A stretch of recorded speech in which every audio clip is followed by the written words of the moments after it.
Ake nginibingelele nonke emakhaya. Themba uba nonke niyaphila lapha emakhaya. Igama lami-ke mina ngingumthuli ngokwabuthelezi.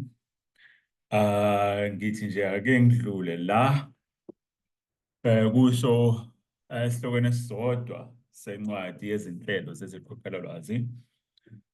Khona isihlelo nje engifuna ukukhuluma ngaso kancane, noma-ke isahluko sesithathu encwadini esikhuluma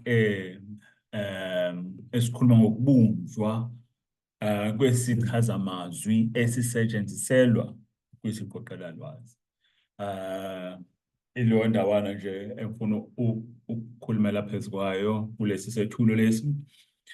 Incwadi-ke yiyo le incwadi engikhuluma ngayo. Isahluko lesi engikhuluma ngaso sitholakala kuyo yona le ncwadi le.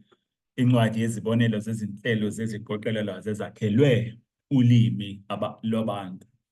Ebese-ke ngaphakathi encwadini esahlukweni sesithathu kube khona lesi sahluko lesi la okuvelayo ngamathumbu ohlelo asetshenziselwe ukwakha uhlelo lwesichazamazwi olusetshenziselwa kwisiqoqelalwazi.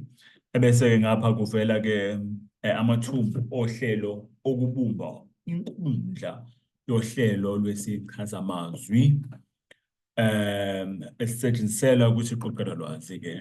Boza kwethu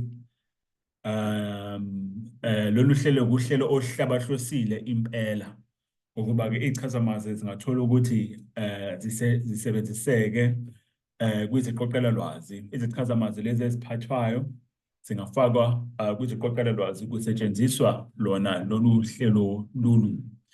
Lolu hlelo-ke futhi luhlabahlosile ngoba-ke kungafakwa isichazamazwi sanoma yisiphi isihloko, isichazamazwi sanoma yiluphi ulimi lwabantu. Ngakho-ke bengithi angidlule nje lapho kuleyo ndawana. Kudingidwe-ke kwachazwa kwenanjwa mayelana nalolu hlelo lwesichazamazwi esahlukweni sale ncwadi esahlukweni sesithathu. Konke nje kuchazelwe nanokuthi uhlelo lwakhiwa kanjani, lubunjwa kanjani, nanokuthi amagama ohlelweni afakwa kanjani. Hhayi, bekuyilokho nje. Bengithi-ke ake ngidlule kuleyo ndawana leyo. Ake sibonge kakhulu. Siyabonga.